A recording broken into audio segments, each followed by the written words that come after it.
আজকে ভিডিওতে চর্চা হবে যে একটা সময় সেই বাংলায় একটি প্রবাদ ছিল, গোটা বাংলায় বোনার এবং পোস্টার ব্যানার পোস্টামে ছুঁয়ে গেছিল যে বাংলা বাংলার মেয়েকেই চায়।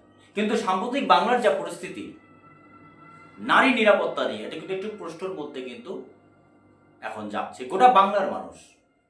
কিন্তু হ্যাঁ, এই জন্যই কি আমরা সেই কোনো রাজনৈতিক দলের উপরে আমরা যা যে পাওয়ারে আছে তারই শুধু দায় বর্তায়?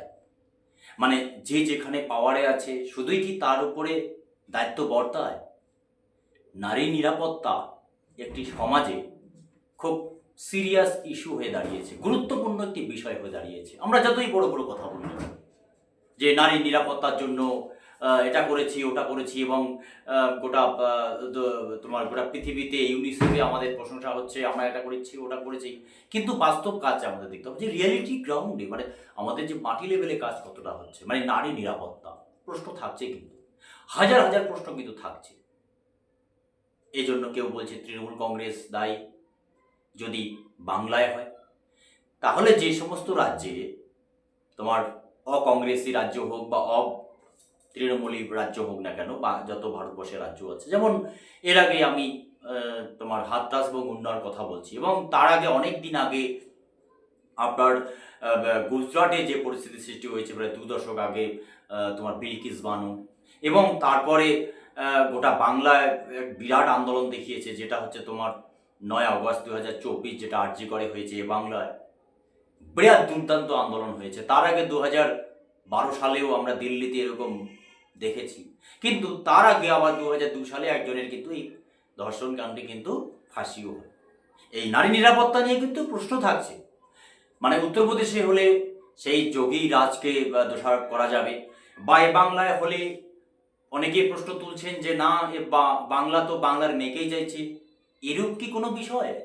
না, এটা হচ্ছে সামাজিক একটি ব্যাধি। তবে হ্যাঁ, যাই হোক, একটা বিষয় মাথায় রাখতে হবে আমাদের দর্শক, যে সবার উপরে কিন্তু বিধান, আমাদের যে সংবিধান রয়েছে, আসলে মূলে এই যে বিচার প্রক্রিয়া, এই বিচার প্রক্রিয়া কি আসলে সেই যে আরজি করের ঘটনা, যে আরজি করের ঘটনা নিয়ে গোটা দেশ উত্তাল হয়েছে, কিন্তু এন্ড অফ দ্য ডে আরজি কর কিন্তু কোনো কিছুই পায়নি। আরজি করের জন্য 8 থেকে 80 সবাই রাস্তায় নেমেছে, প্রোটেস্ট করেছে, গোটা পৃথিবীতে বিদেশের মাটিতে প্রোটেস্ট হয়েছে, কিন্তু কাজে কাজ কিছু হয়নি। বিলকিস মামলা, গোধরাকাণ্ডে গুজরাটে বিলকিস বানু মামলা, এমন সময় কোর্ট জামিন দিচ্ছে যেদিন 15 অগস্ট, যেদিন দেশ আমাদের স্বাধীনতা লাভ করেছিল, সেদিন এই সমস্ত রেপিস্টদের কিন্তু বেশ অনেক নিম্ন আদালত তাদেরকে জামিন দিয়েছে, সেই ইতিহাসেও আমাদের দেশের মধ্যে আছে। তবে নারী নিরাপত্তা নিয়ে কি শুধু শাসক বা নারী নিরাপত্তা নিয়ে যে দায়িত্ব থাকবে সেটাই না, নয়। শুধু শাসকের কাজ হচ্ছে সুষ্ঠুভাবে সুন্দরভাবে তাকে সেই কাজটাকে কোঅপারেট করা, সুন্দরভাবে প্রমাণপত্রগুলো যাতে বিলুপ্তি না হয়। যেটা আরজি করে আমরা দেখেছি যে রুমে কাণ্ড হয়েছিল, সেই রুমকে ভেঙে তছনছ হয়েছে।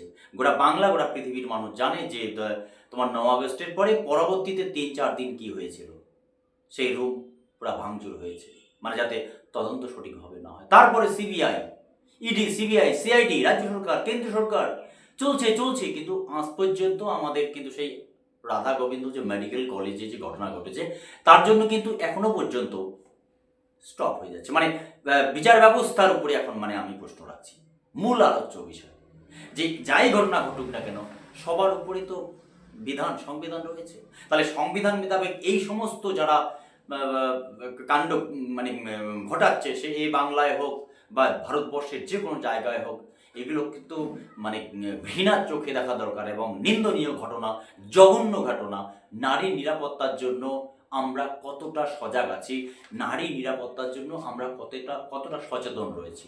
এখানে BJP, Trinamool Congress, CPM, RSP, Samajwadi party, এই সমস্ত পলিটিক্যাল কথা একদম জঘন্য এই রাজনীতি কথা বন্ধ করে নারী নিরাপত্তা কোথায় নিয়ে কিন্তু প্রশ্ন যাচ্ছে। তাই আমি আজকে ভিডিওতে চর্চা করছি দর্শক, যে 1983-তে হেমা মালিনীর একটি, এবং তার সাথে আমাদের অমিতাভ বচ্চন থেকে শুরু করে রজনীকান্ত, এ সমস্ত অনেকেই অভিনয় করেছেন। কি আন্ধা কানুন, সংবিধানের কাজ কি? এখনো পর্যন্ত 2 দশক আগে যে বিলকিস বানু মামলা, সেই বিলকিস বানু মামলায় যারা র্যাপিস্ট তাদের কি সাজা হয়েছে? তার পরবর্তী সময়ে আমি সেই বাংলার পার্ক স্ট্রিট কাণ্ডের ঘটনায় আসি না কেন, তারপর সে বাংলায় আরজিকর মামলায় আসি না কেন, এবং 25শে জুন 2025-এ আমাদের যে কসবা, যে সাউথ ক্যালকাটায় যে ল কলেজে যে জঘন্য ঘটনা ঘটেছে, যে নিন্দনীয় ঘটনা ঘটেছে, তার আমরা বিচার পাবো, এটা কি আশা করা যাচ্ছে? তাই আজকে কথা বলছি যে কিয়া আন্ধা কানুন হ্যায়।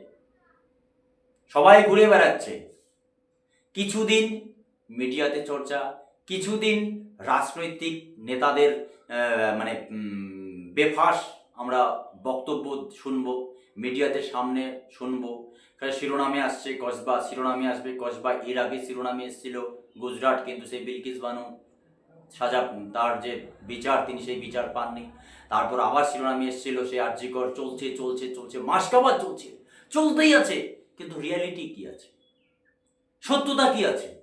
সেই প্রশ্ন কিন্তু আজকে করছি, যে অনেকেই যারা আজকে বলছেন যে শুধুই কি শাসক ঠিক করবে সবার নিরাপত্তা, সমাজকে এগিয়ে আসতে হবে, এবং তার আগে অবশ্যই আমাদের দেশের সংবিধানকে আরও কড়া হতে হবে নারী নিরাপত্তার জন্য।